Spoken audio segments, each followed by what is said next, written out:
ce qu'on a chaîne à bino de petit mobo amo benganga petit na ba TV na loyingi neti naza camarade na ye petit Valdi aba petit na biso ezake biso neto encadra ki bango ngam na lobeza propos nanga Moutelo tanga commencé à doucer nani ozo comprendre yo mona to na platine a beta ndule atiki akio tolé et puis so sisi ko sengango yo comment zelela tongo etanelo na boîte on DJ Abdoulo lo banaye kasi yebo na lo banani na bandi na yeti parce que va créer conflit comme le kuta pour va luka base tande boyo tout na ba question est-ce que ngana za chroniqueur ya ba vie privée ba ken pe na ba tutu ba yebi no auta mboka longol ki mboka na ye malembe papa na sur la mamba vérité na sur la mamba sérieux Mitolite misunga oyo ya Grace Mandela la pétrolière boye bake et yena idéologie ya sika donc soki papa to mama avali kopela awa na kati bakini komitungisa te ya kotitaka mbongo na kini kaka soki obengi na numéro oyo oza mobimba ndeko yo na kini akozwa soin de santé gratuitement na clinique misunga batieli bino wifi ya opele surtout ke bazali na internet au début donc soki ndeko na yo avali kopela olingi oyeba état de santé na ye okoki kobenga ye sale kukuma ozwa ata interférence na nzela mama boni santé nakomi bien soki ndeko na yo azwi occasion ya kozwa baswin na mitolike misunga yebake kuna na ntongo oza mobimba na petit déjeuner mpe na pokwa yebake badive ezali mpe na pointe po okolia okondima teke ozali na hôpital bazali na basale ya opération sans oublier test oculaire donc oza mobimba ke na mitole misunga ekosalaki misu na yo ezonga lokola na commencement na clinique misunga bazali mpe na dentiste minu ekozonga tumu pia misunga batretaka mpe cataracte yebake okomona pepele ya mbetolo lokola kaka éclairage public ya New York misunga santé alors na clinique misunga oyo ya Grace Mandela la pétrolière est kembe ezali ezate yo perso lobi ke Mark House afinga ken pe na sala ni mais ngana ko lo ba ke na minute to je bato bato yo biba e bon ken pe na tamola par même aussi ken pe na par défaut oyebi o moni ton jimi o moni ton jimi ke ken pe malembe oyebi ke ken pe na tamola par défaut que c'est là voilà na lisola frima na ko lo ba ke non azali na retard au tapis à côté parce que a frima nde yango nde clôturer te banaki bana ya poto bana mikili yokelanga eloko oyo soki olingi ovanda na bakondisio ya kitoko mpe elengi tala esika ya kovanda yango oyo Flat Hotel Joli Kabelo CPI awa soki oye eza likambo te kende kosomba bakiti to nini te nyonso ezali c'est-à-dire que awa okoya kaka na bilamba ya pamba okokuta tout ezali cuisine, salle de bain, chambre jolie kitoko. Bambetu ya nyekese, salon ya VIP, toilette. Awa kutu kolobate po ata mikate kwei. Okoliango jolie kitoko, microbe ezali distrait. Courant 24 heures sur 24. Minda pelelele. Soki courant ekei. Mubangi na groupe électrogène ezali wana. Oko sentir kutu teke courant ekendaki. Awa makambo ya okendoko luka mai na bakantine. Ezate mai pepele nyama ezali kobima neti kaka awa nde izini ya régie des eaux ezali po soki mai kaka ekei bazali na réservation ya mubange nango awa mbala moko ekomi kobima joli kitoko boko sentir kutu teke mai awa ekangami awa bazali meme na bar na bango oyo bato ya libanda bakotaka te Flat Hotel Joli Kabelo CPI ezwami na avenue Bula numéro 115 quartier Adoula na commune Bandalungwa référence Église Mangembo na Flat Hotel Joli Kabelo CPI nyonso pepele neti kaka na film et ça m'a montré notre sola mamba ba visse mamba vite ebi Jean de tambolaka tango tangela mission na tunyo est que ça en plaire na kisasa ko leke rituel bi rien c'est que parole wana eza na pouvoir te parce que be rituel malembe il est pas alors tant autant il a ba kombo wana to solo mambo c'est important asa libre tia mutu na ino histoire lingi atia légende ya le côté ya flatterie pour on eza ko benga légende ya flatterie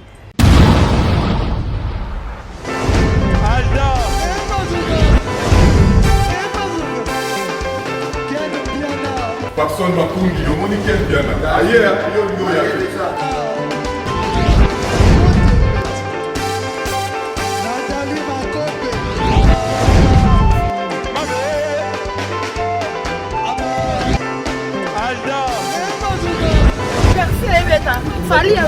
bato oyelaki yango donc makambo ekende bien.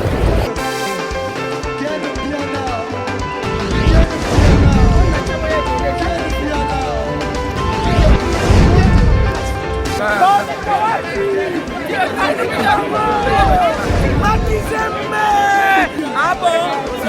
Gideline Mokonzi. This is London. This is London City. Aïe! Bonne année 2022! Événement! Fête ya bonne année oyo! Ekoleka kitoko awa chez Djonga 2. Ba organiser mo bange na événement. Na cadre ya ko fêter nouvel an. To bonne année samedi, le 1er janvier 2022. Ekoyinda mabe awa na mo bange na événement. Fara! Tuna ngai nini? Bokozwa fara ya solo. Wenge pusana to vanda. Na quartier latin, fara awa. Nani aleki? Nani abetaka makasi? Nani abinisaka bato? Talatina bazali kobengisa bino mokolo ya samedi 1er janvier 2022 awa chez Djonga 2 nganda ntaba. Oza kolia, oza kobina, oza kosepela na miziki ya kitoko pe événement oyo okovivre ezala nanu te. Na 20 € ya pamba okoti pe ovivre événement osepeli bonne année na yo joli kitoko a moins te. À partir ya 20h ti nde concert wana kosila chez Djonga 2 suka na événement samedi le 1er janvier 2022 kozanga te kolinga te babetelo lisolo awa na nganda ntaba chez Djonga 2 oyo ezwami na 12 rue puis Dixme 94 310 Orly awa na kati ya Paris boya ko vivre événement fara wenge pusana to vanda contre quartier latin nanya ko gagner nanya ko binisa bato. Bonne année.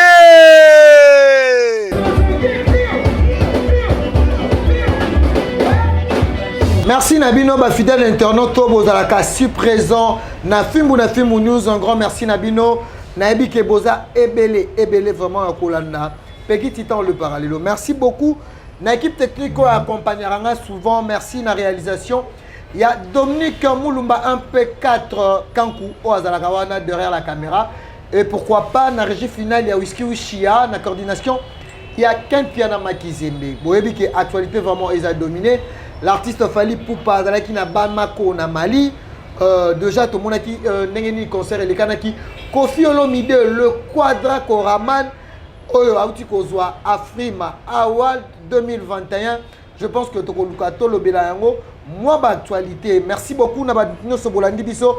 Merci na bienvenue Mukuru FBI Balobi Yazara na France wana o Mikolo azali ko manager azali ko promouvoir ba artistes musiciens na biso surtout congolais Mikolo artiste Faneli Oyembi lelo Oyembeli ndeko na biso bienvenue Mukungu FBI nzembo wana eza mystique na ko sabino ka bokota. Merci na Karine Zololo Motema et Liberté Closet. Merci na Batunyo Sobolanda Rabiso partout dans le monde. Jolili a tel enchaîne annonce. Je suis avec Prince Bakali Onga na benga kae Fumupa Fumutoto il y a presse mais côté musique parce que il y a ça Fumutoto il y a presse mais côté musique. C'est avec lui aujourd'hui, on va essayer un peu de faire des analyses par rapport à la culture. Biso Tudarana pour la culture. Batuboto Landabiso na filmo Angèle Moussaïli Magizé Bibosé Belé. Déjà Prince Bakali au Azana Katia Plateau Nabiso l'autre Kosolane par rapport à l'actualité culturelle et surtout l'actualité sur internet. Bonjour Prince Bakali. Ouais, bonjour Tita, Peggy, les Parallélos, France 24 Nabiso. Bonjour la fidèles internautes au Nabiso, plus précisément na filmo news et plus particulièrement au Watalanga na clébois.com. Je salue mon patron de la nation Tonton Manamanga Pichu Boss Lady, la française la plus belle et puis la grande équipe ya clébois.com, mon anaba Franklin Masiala et tant d'autres Tozalawana. Et entreprise, il y a construction et ça moko na Gishasa Matraf. Mon bilo on a beti boza entreprise ya construction, ngotonga immeuble, ngotonga ba entreprise, ngotonga ba ndaku, yaka na Matraf construction, o ça va précision o tonga ndaku na à l'aise. O salaka yaka kotonga ndaku ya nyongo bakotongela yo ndaku batielo électricité ya ofele ezala te. Donc batongelo même immeuble ndaku nyonso wana ngo besoin mais électricité courant batielo ya ofele ofuta 1 KT bazana ba service nyonso bazotonga na moi bazotonga na butu lokwa ba chinois. Donc tozu ba chinois mais ya ba congolais sikoyo ba basala musala ya tongo na butu. On comprend? Matraf Construction, les miroirs d'architecture mondiale, basa numéro 1. De Bobenga Prince Bakali, ma précision. Merci na ma confiance, la trousse de survie à Djamal Moukouna, Yowana, ya Joli Menga. Merci na JBR Bis, Depita, ma maman na pana, maman Lobeli, les sel. JBR Bis, papa Malongi na Kati ya Paris, wana. Dépité, ma maman na pana, ma JBR Bis. Merci à Gauthier Mascotte, ingénieur de banque, qui a tout touré, ma maman. Et puis, notre Congolais, Français, Américain. Triple nationalité, Noël Kamal et nécessaire, nous sommes prêts pour nos questions, pour nos plaisir, il y a fidèles internautes au Batalaganga et puis va faire une révolter. Voilà. Merci beaucoup, Prince Bakali, d'être là dans notre plateau. Merci. Pour ça, moi, analyse sur Internet. Je pense qu'on va commencer. Torobanda, na sujet d'absolu Liboso, on a 2 artistes musiciens congolais. Où il s'agit de Fali Poupa et de Kofi Olomide. Na Afrima Award 2021, Bango tout va remporter trophée. Par rapport à Kofi Olomide, parce qu'il est le légende de la musique africaine et surtout musique nabiso à Congo. Déjà, comme on a Kofi Olomide na Afrima à Kozwa, primo ya célébrité, surtout primo ya Bochaye qui non, il est le légende de la musique africaine. Pense Bakali, aux hommes on a que équipé malam par rapport il y a tant au Kofi Olomide à la musique. Kasi au monité, yomo lobeli yango na CPS qu'on a yo, on s'est penché beaucoup plus na Kofi Olomide, c'est-à-dire Afrima ezui elengi. On comprend parce que les Bosonais tiennent oh non Afrima oh bona bo net kaka. On comprend parce que 2021 ba bongi c'est sikoyo Afrima. Afrima ezui elengi ezui sens. Mais c'est la toute première fois que Kofi Olomide a joué Afrima. Wana lobela mamba Afrima. C'est comme si pour la toute première fois tu ba kora sur bandento sur la mamba Afrima awa. Parce que ceux qui ba kora na ba 4 kora comprendre. Donc sur la makambu ya Afrima. D'accord. Afrima ezui sens na 2021 parce que basali sélection il y a musiciens oiseau pesé il y a musiciens oiseau crédible il y a musiciens oiseau les plus écoutés dans le monde à tout sur la mamba montant on va les plus écoutés tant publication et bimaki Peggy Titanga na toyebi seul artiste musicien congolais au bataki artiste les plus écoutés c'était Kofi Olomide seul artiste musicien congolais seul artiste musicien africain. On s'en prend. Et puis dans le monde, quand tu es sur la tête, tu longue membre ya Congo, tu es makambu ya Afrique, tu es ce qu'on monte. On comprend au niveau de pas clôture. Au moment que Bob Marley perd son âme, après Kofi Olomide. On s'en prend niveau déjà. Bob Marley grand prêtre après Kofi Olomide, artiste le plus écouté dans le monde. Wana la été non mamba obete le soleil Afrique, le soleil a tourné en Afrique, il y a dit ça c'est tout machin. Comprendre? Wana la ma solo ya monde. Kofi Olomide artiste musicien le plus écouté. Ba taper à côté té. Il y a repère sa Kofi Olomide trophée légendaire. Parce que à sa légende. C'est une grande légende autotika la naye Kofi Olomide. On s'en prend. Tant que déjà va passer trophée légendaire, est-ce que va taper à côté? Parce que ça n'a pas mis ça, on va faire ce trophée exemple. Oh, artistes les plus beaux na Kinshasa, oh les plus beaux na continent, les plus beaux en Afrique de l'Ouest, Afrique de Boy.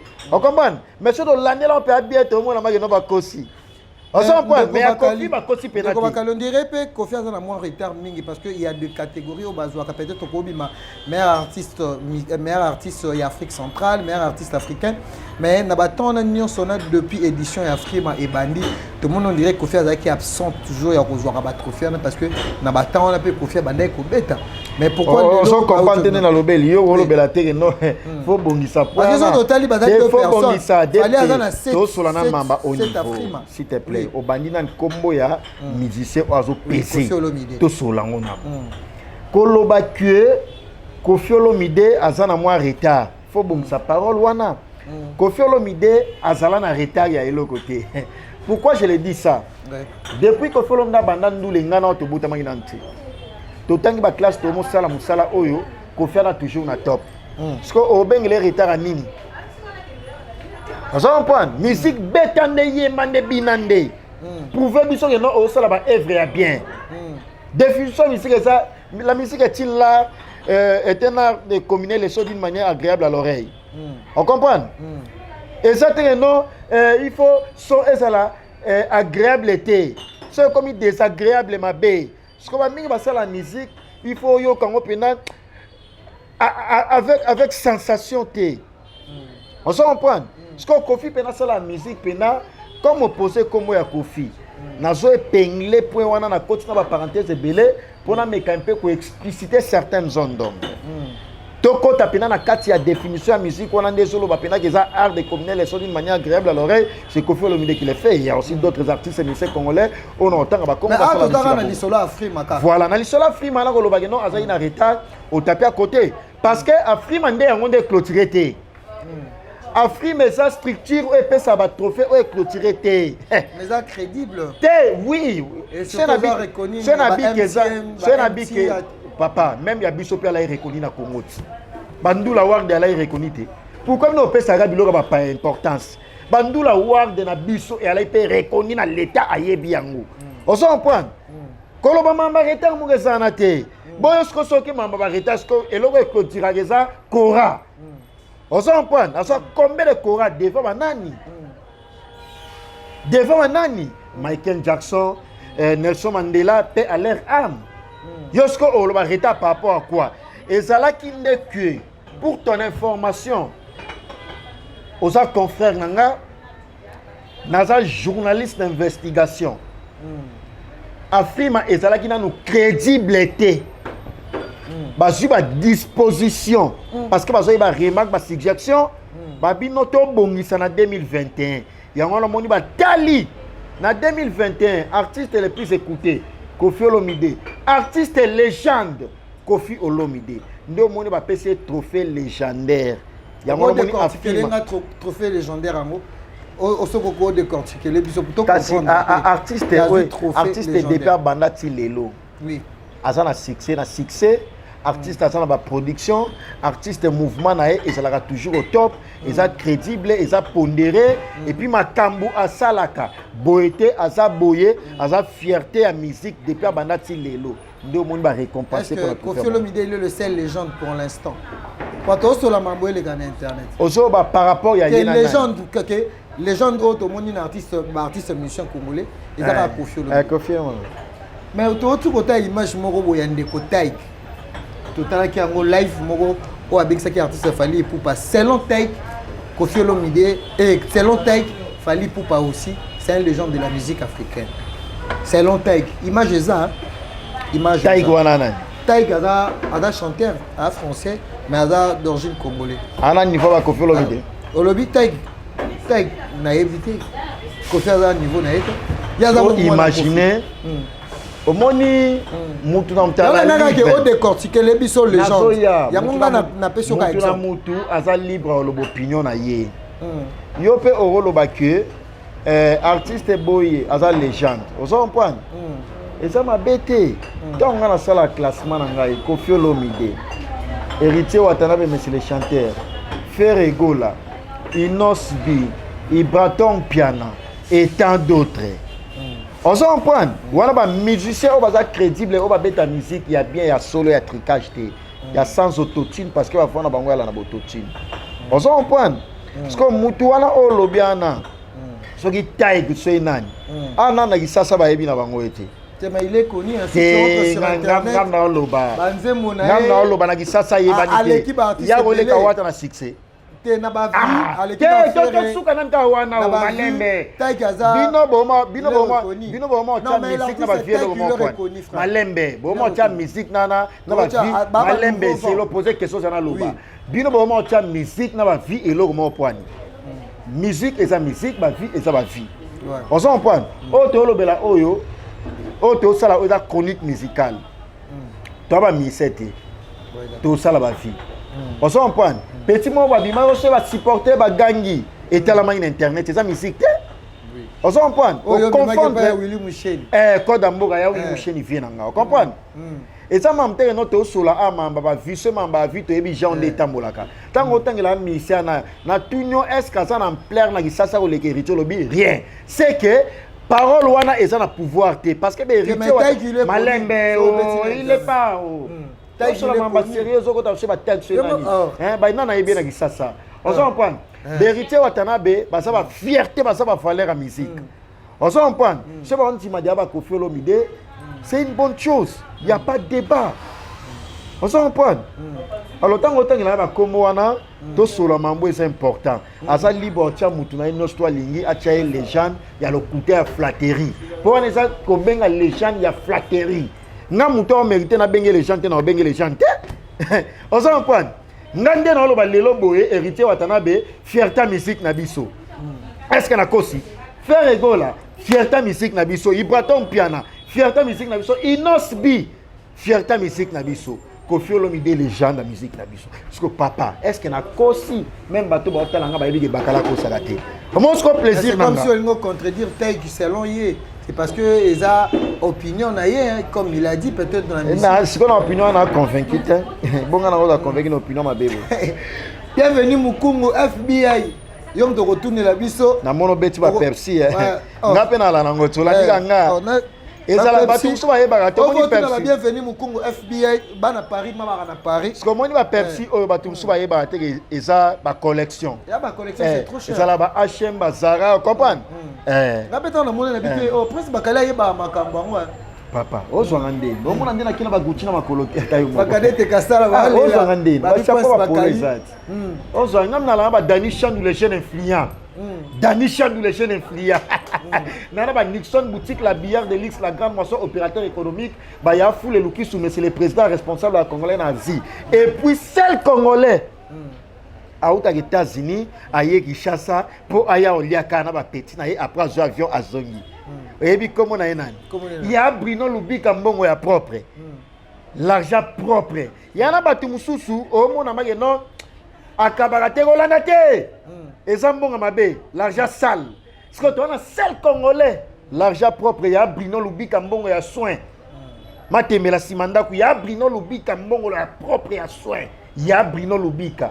Yesko à les États-Unis ayaka gisasa. Pour aller à la petit ndeni na tika ibino makala boy na zongi États-Unis ya Bruno Lubika mbongo ya propre so que na ba François no mona ba ya Willy Pensé les bailleurs de fonds ba champion d'or Moko de la Rochelle ba Jean Zola entrepreneur congolais international Jean Zola patron on comprend voilà ce que batuna la na bango ce qu'on a chaîne na bino tolo la nan ken ane patron la bino comprend mais na bino ba présentateur na nenga mabe penate na mona mam tabeta collection net yo azati et puis muto la crédible. Ouais, ça que Batu Bayebi so batale crédibilité tambola na c'est toi. On s'en comprend. Ba misu so na c'est de flatteurs, ba petit flatteur et tout machin. C'est dans l'ongolio na petit nangel Eliezer. Petit nangel Eliezer yo na ye voilà ba flatteur te. Mais le reste surtout ba na mibali. Moi na mobali to tia ba na koute. Moi na mobali. Flatteur numéro 001. On s'en comprend. Ozo ya m'inviter, ozo flatter. Na ba question, ya mabe pour la poser question. C'est la déontologie. On se comprend. Voilà, tu as poser une question. On sait la question. Il y a un moment où il y a Ken Piana. Il faut après Ken Piana, na film ou fait Zalayo. Parti au Bokatangote. On se comprend. Parti au Bokatangote. Au moment où lelo oyoyo, ba warrior, ba benga yo no ko ya ba prince bakala te bo na bo. Ba warrior ba za banani. Ba no benga yo ko ya ma te par rapport à quoi? Ozo te kokima te ba wario ba saba nani pour appeler ça ordre yo comme wario a omoni siko omoni ko comme wario ah ilo na lingela go yangwana siko bwana journaliste mo wana comme wario deux journalistes mo akoma ne pe wario netinga na kinaborke c'est tout tout na ngorke c'est na kinati na kinaborke c'est tout ah on comprend mais bwana journaliste mo ngazana pa na bino akinaborke c'est tout petit. De petits mots, on m'a petit na TV na loyengi, net na za camarade naï. Non, Prince Bakali. Merci beaucoup Batbaola Nabiso, nous continuons dans notre mouton avec Prince Bakali. Je dis un grand merci Nabino Batbaola Nabiso. Donc nagosenga Nabino vraiment beau consommer nzembo lelo oyo bayembeli bienvenue Mukungu et pas artiste Faneli, bayembeli FBI. Donc babiye muto opsa la maro Mikolo Kamik te pegi titan le bienvenue Mukungu FBI Boyo Kanzembo artiste Faneli ayembeli lelo boko ta YouTube bobeti lelo Bobeti lelo artiste Faneli Boromo Nanze. Mais il y a une entreprise ou une construction. Mais c'est pas un problème, nous sommes là. Il y a un miroir, il y a architecture mondiale. Vous comprenez? Parce que ça pour la première fois, entreprise de construction et il y a en Congo, batongelo ba immeuble, batongelo ba ndaku, bakotongelo pe ya nyonga koniso soko sala anokaka. Moi malembe ando futa na yo. Vous comprenez? Matraf yango. Oui. Matraf est une entreprise crédible, l'État a ébi yango. Et ça, c'est l'architecte, si pour nous solaner, un projet, il faut faire dans la terrasse, il faut bureau. Basant na bureau, bien climatisé, mais nous avons tout service, nous sommes ezali. Na matraf. Vous comprenez? Basant miroir, il y a architecture mondiale. Basant na Russie, basant na Afrique du Sud, basant partout. Na Lubumbashi, Katsumba, Lesa. Partout ça. Ce que yeki ça pour baya ko sunga ba congolais yakini. On s'en prend. Voilà, biso to zawana pour que do canaliser kaka to pesa ba piste bo kene bazala la place bo kene bazala ka boye au retour en ndaku na bien. Musala na biso yangwana. Oui, nous continuons dans notre mouton. Oui, je suis Moutunanga. To solo la siko maramba ba concert parce que tout le monde qui ba artiste. Vous mise en place mo bo toki bo melaté logoté. Bo no vendre la commune nga. Toza na kati analyse na biso ndeko bakali, je pense qu'on est là ba fidèle internet bazo la biso. To lo bela siko par rapport ya ba calendrier tout le monde qui est établi. Est-ce que Koffi Olomide et tant d'autres artistes sont déjà ba banaki ba tourner? Est-ce que efficacité ba concert ya Koffi déjà en Afrique tout le monde a déjà. Pegi tita na éviter même maman Miline Zimba tous pepele ambetolo na éviter soka olobani na question poser nga parce que ngala olobani Jean-Paul Welly de London j'en viens oui Jean-Paul Welly de London motema ki ya Merveline papa na Kevin na Kenaya Welly ba Kenimbumba arme lourd on s'en prend et puis ba Yannick Kayenga la monnaie invisible et puis l'askonimbunza le plus important boni ba sango ya papi sapo chef de ville. On s'en prend. Koffi Olomide tout le monde qui Afrique, à Bangui, RCA. Abeta y concert. Vous avez depuis 2021, est-ce qu'on a vu des images déjà? Et ça, les images et ça. Oh bah yama qui na présidence. Ato sur la mamte que non se devient en de tété. Ato sur la présidence. Bah yama na premier ministre, bah yama na première dame, bah député, bah ministre. Vous avez concert, il y a notable. Il y a RCA. Il y a Bangui. Batal Babi, nani togosa pour que agrémenter soirée. Bakene Moussikate. Excusez, Babi, tu as un éléphant d'Afrique sur le plan musical. Moutassala la fierté à musique et à Congo partout dans mon pays. Oh, le comment identité les pays de Koffi Olomide sur le plan musical. Selon Prince Bakali. Non, le batu baloba bon ngate, nous avons interprété maloba ya batu. Selon ngate, les évangiles selon ngate, et ça maloba batu ngane na interprété. On comprend? Voilà. Bon, moi, il y a espace, c'est bon, maintenant, il y a espace. Tu n'as que ça, mais c'est un espace. Peut-être que non, non. Lelo inosbi, abeta ina villa timba na lobela yangote. Lelo inosbi, il faut avoir droit d'auteur. Tout le monde va dire mais belé bimi awa, ba koina ba mabele bo ba sali bo ça ba dansa inosbi. Papa yo ta la TV. A koina mabele bo a télé ma sali ba boy. Ils va créer inosbi. Tout le monde a inosbi. Allez fou kama. Ba tout kama mabele. Allez tuka mbwa. Nani na tukambwa pe balala. Oh ya faire. Oui. Te affaire. Ba de belé, so do tala ba pe belé. Ya faire balala. Mais ça qui bongote. On s'en prend de ce rôle ba c'est que ba yibi affaire na innocent. Te ba te belé ba. On s'en prend. C'est que ba yibi affaire na innocent. Alors fna benga Marcaouz ba ça la procédure. On s'en prend. Ba ça la démarche pour un droit d'auteur. Il faut na benga Marcaouz. Et vos positions ne banakala. Ibanda kala ndeko ba. Te innocent à la musa dans les sous. Oh. Mais ça te donc funanga nini? Et ça lo passe quoi? Et ça n'a pas cité. Ba question na ba réponse nanga. Oui. Mais yo mo contredire nonga les sous. Monter no ba ba tala. Yo mo contredire nonga. La contredire yo tu peux t'exprimer. On s'en prend. De Koffi Olomide a permité à zongi sasa. Ngape na kosa to yebi nga trebe. So yamba nga mingi po yebi prince bakala lo ba mama solo. Koffi Olomide na minute atana na logos. On s'en prend. Tala succès. Azo bouger trop. Koffi oh papa, Koffi do tambola trop, azo beta trop. Na gisasa na beti trop. na Afrique do beta trop on s'en prend et tika ligne parce que bakaloza ba problème on tout monde a dit Abdul on ta ko yelo mikolo yo ko ta ba boîte sur la mambo et ça niveau likolo yo tangela mamba boîte lui bi combien de vidéos boîte dans téléphone est-ce que nga roni kana TV na loba na kinda boîte ya mamba ba miketi arrête de pia yokelanga eloko oyo restaurant business class VIP Bruxelles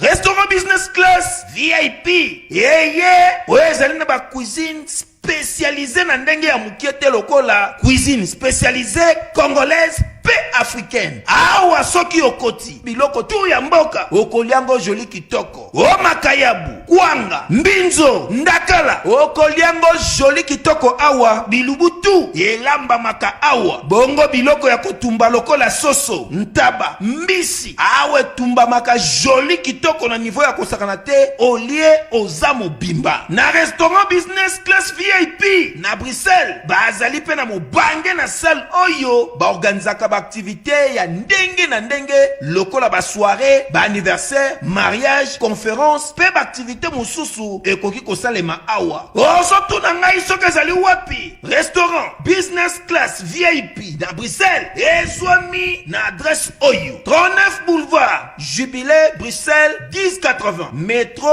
Ribuku l'une de P6 30 51 arrêt Jubilé awa na restaurant business class VIP na Bruxelles yango nde nzambe ya babilubu o etali ba congolais pe ba africain c'est naturel gardez bandi na yo toujours Placide et Bio, le patron de business class. voilà complexe à boîte Tony bon peut-être ça se comprend muso timbo à l'année na complexe à boîte il y a moi na bandal il y a adresse ni à moi la commune autant que là va combat bateau la crédibilité ça incapable à quand ça même bon il y a 10 mois pour foutre la palais après ça mon garantie na muto aza crédible aza na adresse aza responsable aza na ndaku na a foutre la chaque fin du mois na ebi passe ya courant na mai na loyer on s'en prend parce que te malembe yo otuna question ya muto eza que lelo moné no telo lobby hotel et puis hôtel on peut ils ont hôtel crédible ils ont hôtel crédible et net Pacific Hotel il y a la bien on la Pacific Hotel waza DJ ben qui ça papa to sur la mambo la crédible ngam na opé cette information yo ala na bandalt kende na opé sa place peut-être kende ba yebisa yo ba hôtel ya muto tangana ala lelaka oyo kile mawa o mona ke munoko ngo ba tielaka ya pamba ya TV yo na nga au moins ça la plaisir on dira le bac soit que on dit bakali yo te poser question ce matin avec 420 net ya nini nino ya rolo balanga o swanga on comprend yo ozo futi la kikuku na yo zala fier na kikuku wana ki mtafuti la ta kikuku te on s'en prend ya futi la te avant na hôtel ya ba pi vers mon mamsou belo mo abi bakali chaque jour kai pa kofi bon mon amoza normal aller à pas bon la minute surtout on a qui pas profiter de yo bi chaque jour voilà selon DJ on a un journaliste d'investigation chroniqueur et musique il faut ça la prêt à musicien pour appeler ça une information il y a musique il y a toujours coffee boton en tant que comme ya hérité watana baza valeur ya musique na biso a corriger na lo ba bien corriger Fikine le 26 décembre le 11 décembre artiste qui en Afrique du Sud n'a pas problème pour gagner ou agrémenter soirée makasi za kuna on s'en prend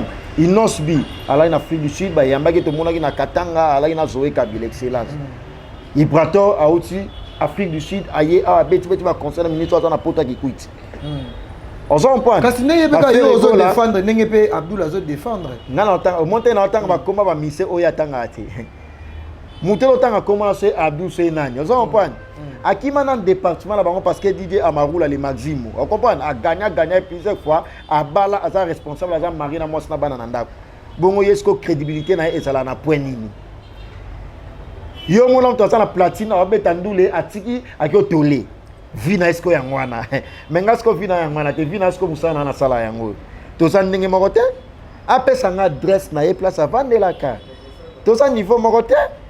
Est-ce que nous avons discuté de lobby na la na boire nga petit Teams ka bengele l'homme des immeubles nga Les qui a Teams Kabengele, l'homme des immeubles, a fini des immeubles. On s'en prend. Nga petit à oncle Visa Mwamba, mais c'est le maire à Paris.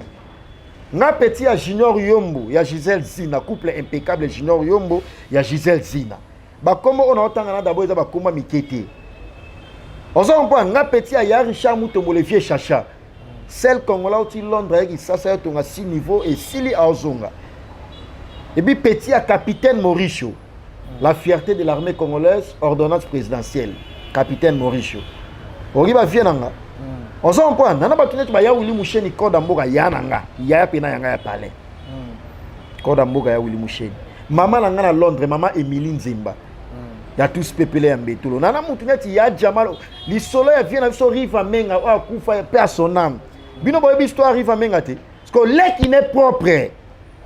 Oh mon ba mise bele ba kina ba Tanzanie wana ba kina ba Dubai ba kina ba vanda na ba flat na ba immeuble na ye ba immeuble ba 5 étoiles ya ye vienanga on comprend muta longola nga pe na pia ka pe na ye ba ngote ya Jamal Mukuna ye wana ya Joli Menga est-ce que nga na ko sana carence ya ke boîte e mo ku fie na Teams ka be bakali ya to abo to na boîte boyaka viena la li na ko tilo na pala comprend e mo na beta ngo kara na yom to kinda boîte ok ko somba te me baké ko ko ça débat na pinda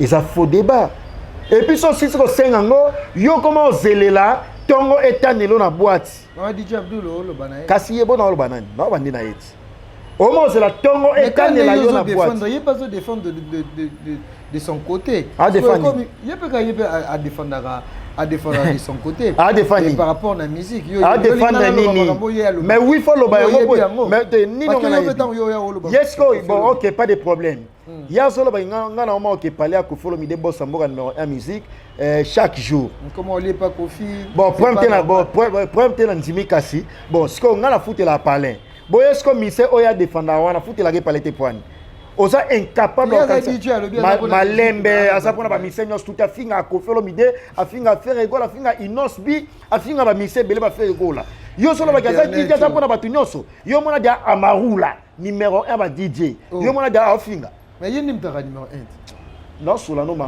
solo mamba sérieux ozo ko tanga na mamba ya ba délire na bino bana bandal on s'en prend oh bandal ça commis mobo ya honneur commis na valeur. Mais comme anti valeur ba koma ba kuya ba mo ya na bandal ba befsela no bandal bon mo beta ma solo ça même pas na sens muta oyo beta oli solo no akena boîte nga akena ba boîte oyo ke la pe mtabungu et tant que moi na bandal droit de réponse yo ma wa trop est-ce que nga ko ça droit de répondre na mtabungu a crédibilité nga pona ça le droit de réponse ça foutre la palais nga la foutre la palais on s'en prend ndenga na ça responsable là ça peut qui responsabilité na ye on s'en prend toi il faut me retenir. Oh, tout sur la masterie, on peut s'exemple bateau ça va crédibilité là na ba terrasse bateau. À c'est la paix boye que ba vider ndenge ça la moi système na c'est bar likolo et moi mutako kota par rapport à j'ai cousuné ça la kaka. On comprend? Oh papa. Mami no soula. Passe Bakali merci. Toujours la gâte ça montant na biso toujours là. Tout le monde na réseaux sociaux. Et puis celle mutayambara aroyambaye aroyamba bato musuba finganga ezaka nani petit na biso na asala na chaîne na bino. Petit Valdi aba petit na biso ezake biso ne to encadrer ki bango ngam na lo beza propos nga petit na biso Valdi azaba petit o biso to encadrer to la ki sienzela mais à moment ya melanga batu ba finga nga ba lo ba n'importe quoi pour la jalousie mal placée on s'en point nga na vie na quand même moi respect ça là nga na camarade petit Valdi te baba petit Abdullah défendre artiste moko ndenge olo connaître artiste bana le loti lobby ye aleka artiste oye malembe c'est là ce qu'on appelle son parole moko oui artiste oye soki Abdul Zolobana on s'en prend oye a obimisa à défendre oya leki Kofi na héritier azate ngam na lobiango merci pense Bakali on comprend artiste nyonso ngam na loba nango Abdul aleka na TV aloba musicien boye aleki Kofi olomide na héritier au moins la gasate les ngam na lobit merci pour solo ngo héritier la Kofi oye faire ego la inosbi ibraton piana c'est ngana ochaka évangile bona ka évangile nga pe évangile na merci to kota na sujet au to moni na kati internet ma solo ya privé Il y a des artistes comme Obeta Matro. Est-ce que les sols maman Lia, les sols à Didi Stone, vous avez que foyer paye à Kofi Olomide qui est une inondation. Oui, c'est ni. Bino bon mo lugango actualité tout le monde la fois passée à la gi ah artiste Brena moi sinaye au pesi mbombo boy oh artiste boy fundi moi sinaye. On s'en prend. Bon luka revanche. C'est que bon luka revanche. Yoza chroniqueur ya vie privée. Non. Oza chroniqueur ya nini? Te malembe. Oza chroniqueur ya nini? Yoza chroniqueur culturel. Voilà. Voilà ce qu'on vie privée. Mais attends, ma vie privée. Les actualités sur internet parce que c'est là. Yo comme vous êtes crédible, nga pe na sa crédible. C'est là. Maïele na maïele basala maïele moko. Soba na soba basala busoba moko. Malembe. O moni ba publication o moni na za busoba. Opposé nga question tika na 600. Oh moni na za peut-être que malembe o. Aza rappelle derrière makamsusu. Il va vie privée. Ngam na sola no. Te bongsa langage na yo. Kofi Olomide aza camarade ya bato batindwa na te lo bageno aza derrière. La vie privée. T'es repère ça pourquoi yo tout ni question te malembe o te c'est que yo batindi yo au monde que na la ina ressort lo ba yo ala wario au monde que batinda yo on s'en prend ndeko ekolo tala agence ya solo PSU oyo koki kotinda mbongo na yo pe koli na yo ekomi joli kitoko pe ozwi yango yo agence transmaritime Luanda Kinshasa oyo ya PH Lumbela Miti Service le patron en France Suisse makila ya ba patron awa masolo ezali mobimba na agence transmaritime Luanda Kinshasa bazali kosala ba transfert ya ba mbongo montagnoso na prix mukie pe kotinda bakoli basalaka pe vente ya occasion d'Europe Suisse na Luanda Bairo Oji ayenda awa na transmartine bapesi pe lisusu possibilité ya paiement na Europe donc ndeko aponi na Luanda bafuti na poto oza mobimba soki ozali na besoin na bango okoki kozwa bango na ba numéro ya téléphone oyo 0041 77 556 03 48 siège na bango ezwami na Suisse Paris Lyon voisin ya Suisse non c'est trop fort awa na agence transmaritime Luanda Kinshasa oyo ya PH Lumbela Miti Service mosala esalema kitoko wa moyen temps po bango professionnalisme nde efandi awa eyokani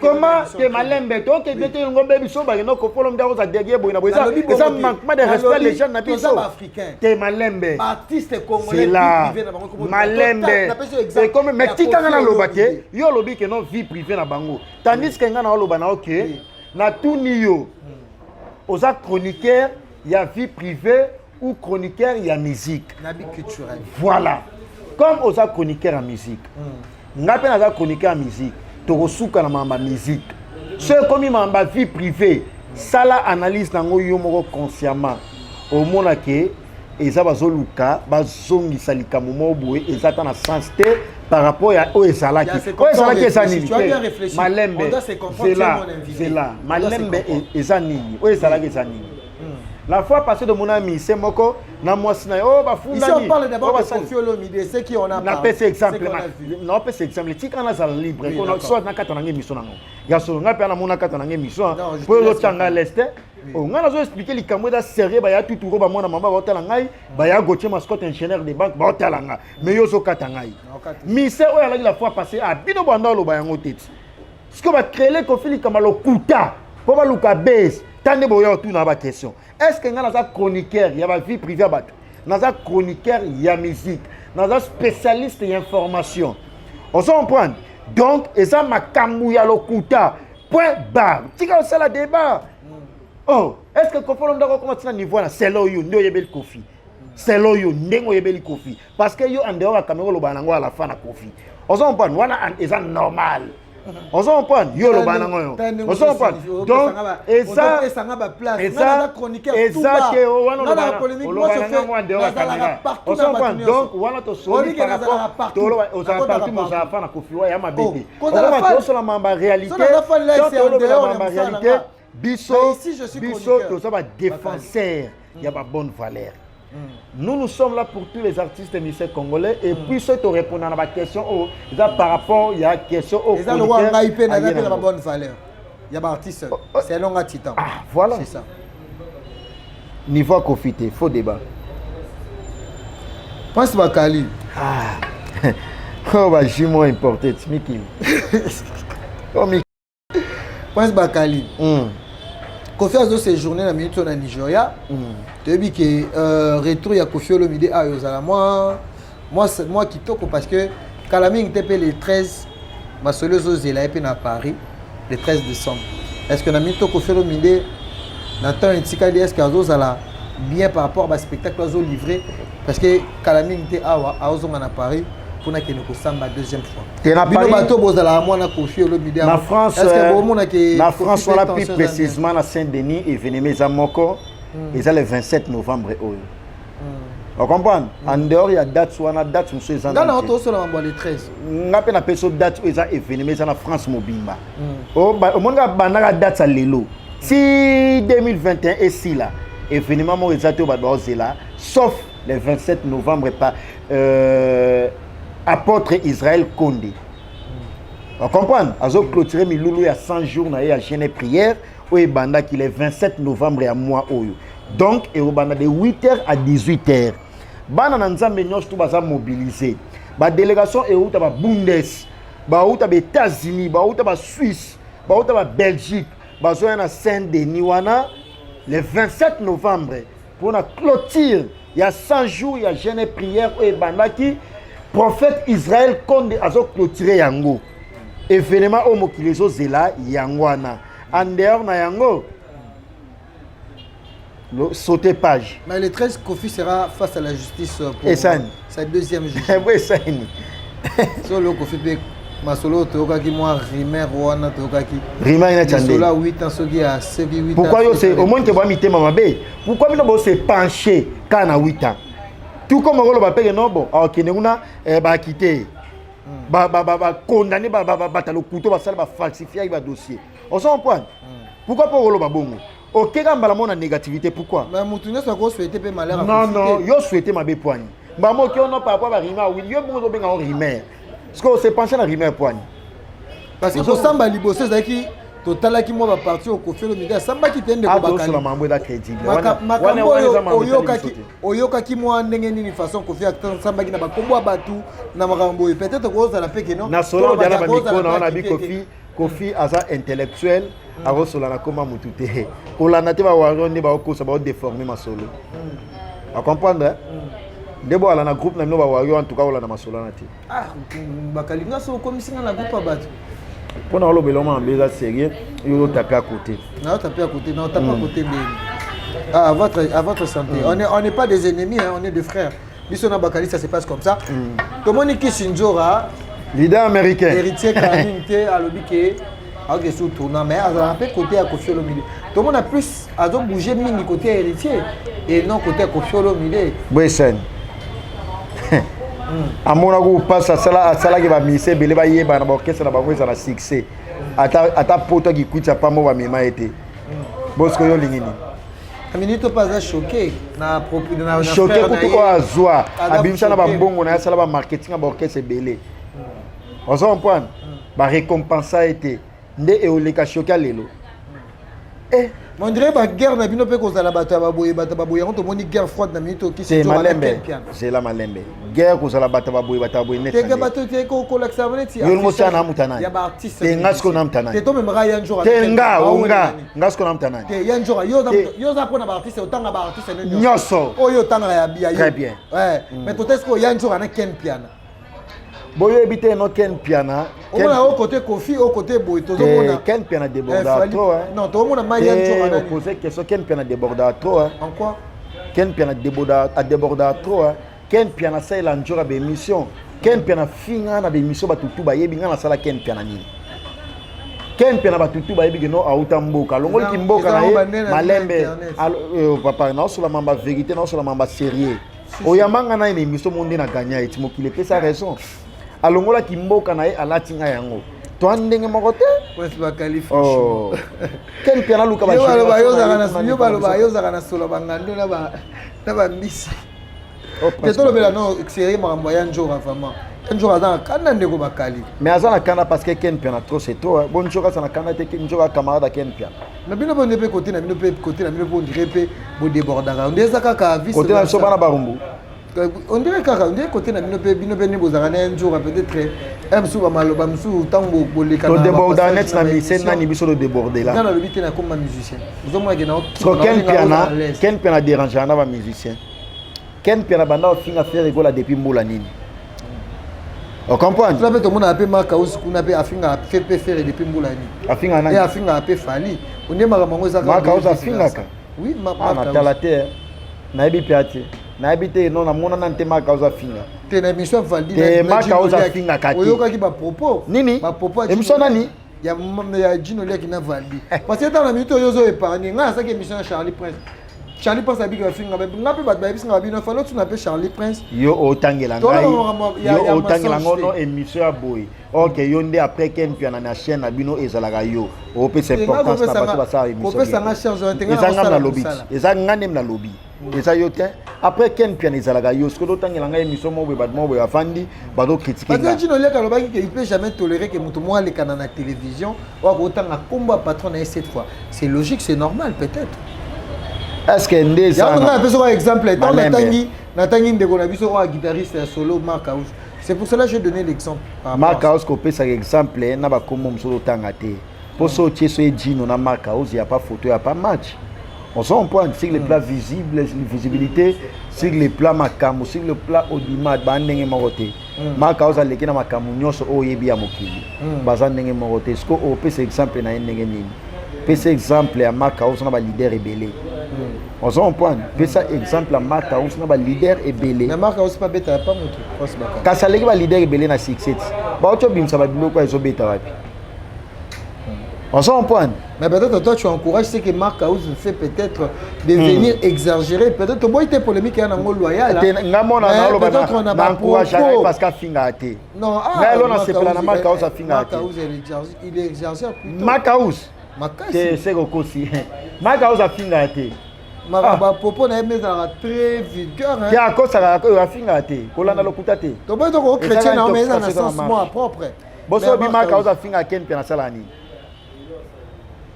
Yo perso lobi ke Marcaus a finga Ken Piana salani. Mais ngana ko loba ke na minute to je bato bato yo bi ba. E bon Ken Piana ta la parler. Même aussi Ken Piana par défaut.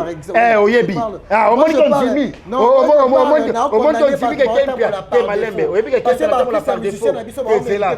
Oyebi ke Ken Piana ta la par défaut. Mais ngana lobi ke malembe. Ngana pose question. Ken Piana te bon malembe. Ken Piana ta la par défaut, oui ou non? Te ngana tuni. Te c'est là ngana tuni. Ken Piana atambola par défaut te. Te ngana tuni. Ken Piana atambola par défaut te. Koko kena conseil ngana chroniqueur le roi. Ken Piana atambola par défaut. Ici on parle de Marcaus. N'appelle pas exemple à Ken Piana. Atambola par défaut te. Ngana lobby. Pour ezana chroniqueur morotel l'équipe a chroniqueur nous na ko finga ba musicien le roi Ken Piana.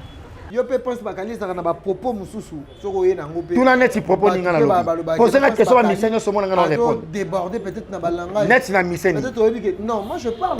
Mais epes exemple ngana ne Misenyo ngana. Toi ça net na fali, il y a deux fois bateau bazalara, o batala biso so batala babi pense bakali aussi. Ya ndenge yo po epes exemple il y a Ken Piana. Ngape na lobi Marcaus peut-être nga ya ka. Yo o ba yanga la tangi exemple Misenyo. C'est là yo ba net exemple prince bakali Misenyo.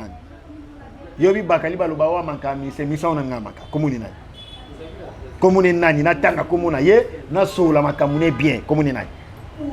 Il y a des fois quand on contredire makambo eza ya fali net mamnini loba na peso ba preuve nango o yozo ba na tout na concert ya Bamako ya Mali attend na biwa parcours ya batune so ba bimisaki ba calendrier to pesa exemple mais bon concert Bamako saini na Nigeria ça va c'est bon succès to moni ko felo mideni na Tanzanie otunanga mamba ba concert otunanga concert Bamako te concert à Bamako eza différent na ba production au Kofi Abeti wana eza que présidence pays on s'en prend parce que oh ya Bamako so lobeza concert ya ofele. Parce que le bête a déjà concert il y a 2000 francs CFA, ils ont pratiquement fait les moins de 5 dollars. Ils ont presque concert ils ont fait. On comprend de tout on a niveau mambo to solaté. Concert il y a Bamako tout nanga, ils ont concert au fait. ce qu'on a lobé la bongo ba malien ba oyemba na lingala ndeko bakali boyo ebité non ana gisasa awa ezana ba malien so ba ya ba bota ba congolais baloba lingala yo na ba camarade ba warati ngana camarade ba warati okomban baloba pe lingala mais aza wara kuna pe ba congolais so ba bala ba wara kuna bana ba baloba lingala il y a pas mal de choses on s'en point de kuna okeku musika te ezana oke non ba congolais ba sa partout na mokili ba oyemba nzemba lingala bo mabesa Yozo mone lango loka grave. Jamais nzemba depuis qui bongo en public. Boya héritier Watanabe na Côte d'Ivoire depuis ba héritier banayi concert na ndia sisi ba oyemba banzemo nyoso héritier na Côte d'Ivoire. Bino lo belango de patrimoine international. On s'en point. Oh, ah to sur la mamba niveau, to sur la mambo ezaki eza na sens. Bon pesant sens parce que c'est le Congo qui gagne. C'est le Congo qui gagne. Au monde qui a fini na lobby vérité ça mamba concert au félé. Voilà. Est-ce que peut-être quoi différence il y a quelqu'un qui connaît le lobby pas fingaka afinga ba artiste mais ngo pesa la différence moko il y a langage mo mona que non quelqu'un na lobby peut-être même so quelqu'un na lobby no concurrent ça la faire rigola tandis que ça mise était faire à mise et ça manquement de respect ils ça peut insulter bakali ils insultent tout le ba finga par exemple artiste musicien on a pembe na yo ou bien ba langage mo so envers ba vie privée à artiste musicien donc c'est un exemple ce qu'on orchestre c'est oyo tanga comment na lenga six ça par leader na ba quel peut la ligue na succès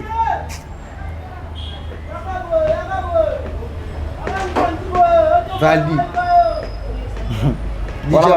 wana ba provocation wana niveau na ngati DJ Abdul niveau na ngata mkete longola pe leader na bango ba musicien leader na bango musicien na lenga succès ya orchestre wana tenga na tuni yoti olugara polémique tenga na tuni yoti so la ba sujet bien tenga tuni yo a comprendre nani alekinga pona leki bango nyoso ngam na oloba ba pesa ba commentaire na ba na leki bango nyoso parle sauf leader pona respecter leader ah OK on comprend leader à niveau na ngati o na succès ma bele niveau na ngati et puis na ko manquer pe respecter na skala pe usala yango te na loba ba vérité juste ndalenga succès ça te on s'en prend Valdi petit na Valdi ayo yamba so dit no basa l'émission na komona nga boye na niveau na été na succès nga na eba na oleka nga na eba na oleka parce que tout temps na mingi ba komba ba vous avez na ba sujet na biso je pense que pour na to suki ça to suki ça na lisolo ya trophée il y a Oya Fali les gens et ya Kofi Olomide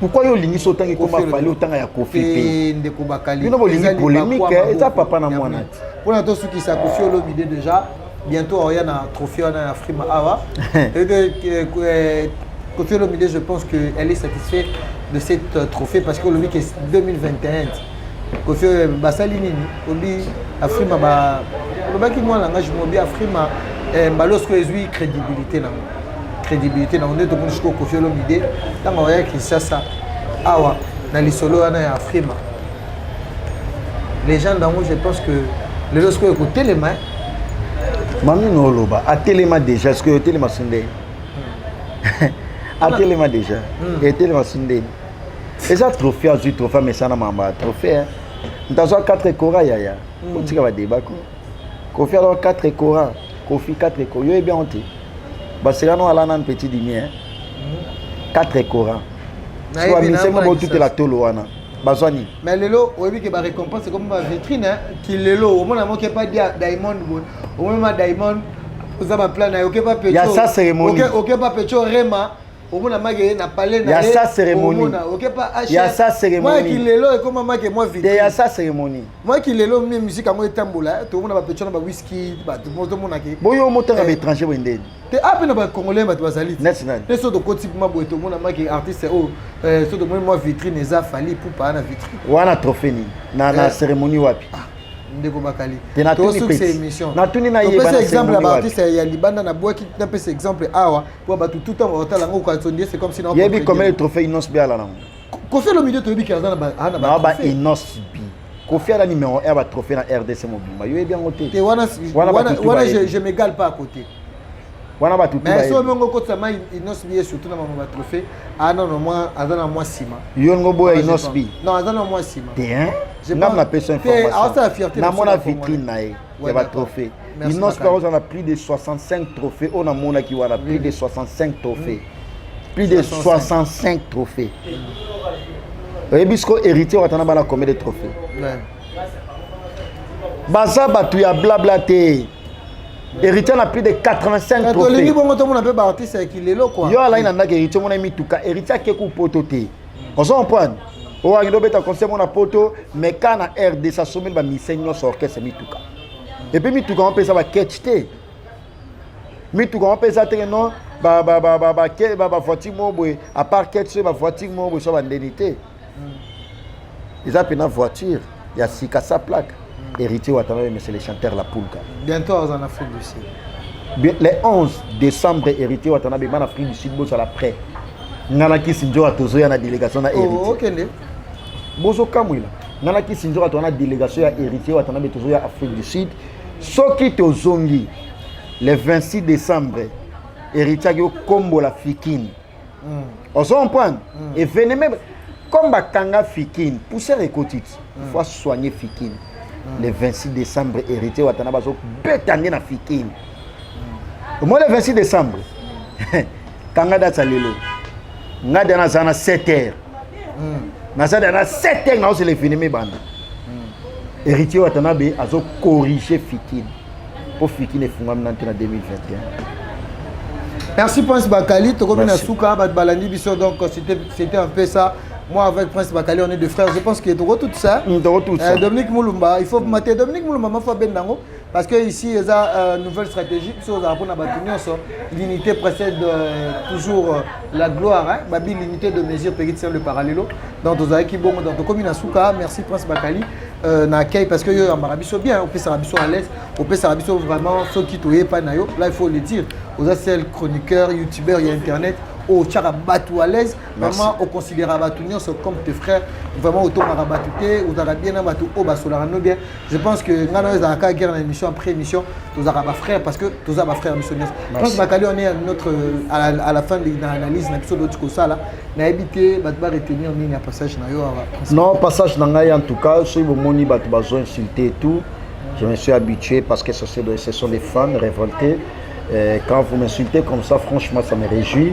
Et ça ne me dérange même pas, ça ne me prend même pas la tête. Moi, je suis chroniqueur en musique, journaliste de formation. Même si vous m'insultez, sachez que ça me donne encore la force d'y aller un peu plus loin.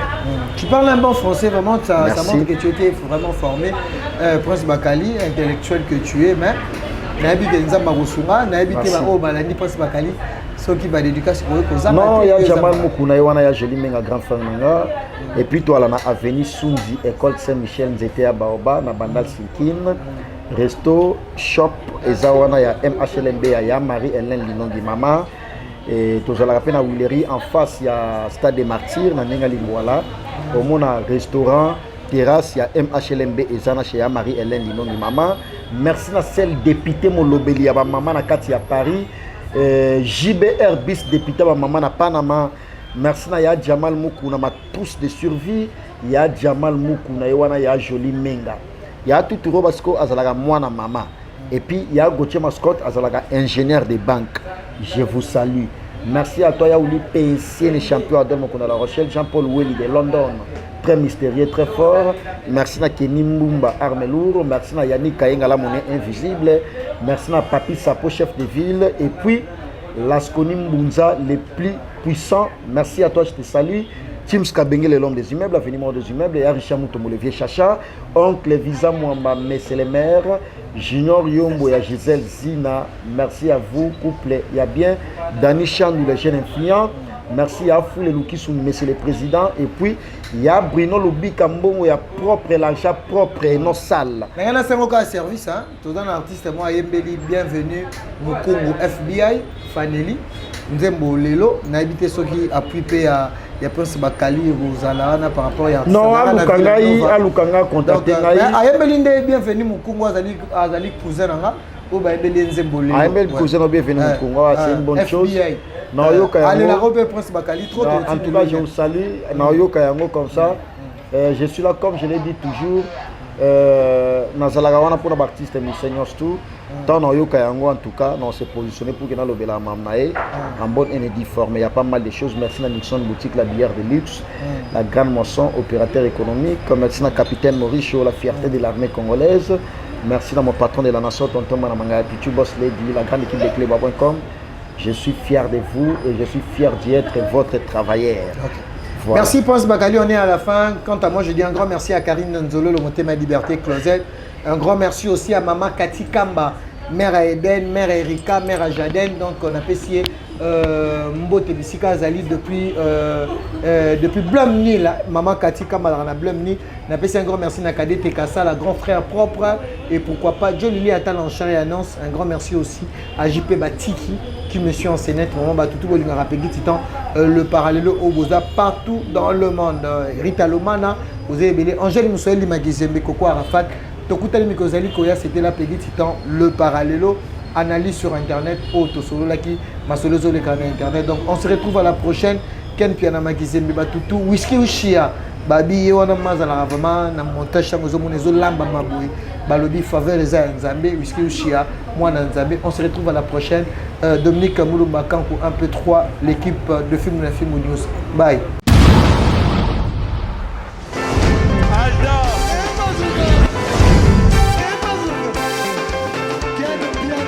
Papson Makungi, le Monique Piana. Aïe,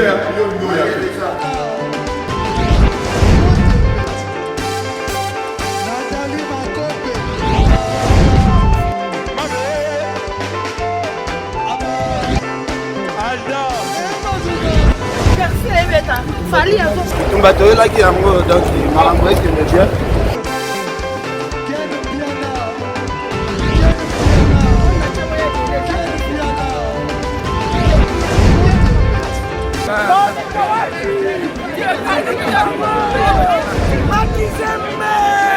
Ah bon?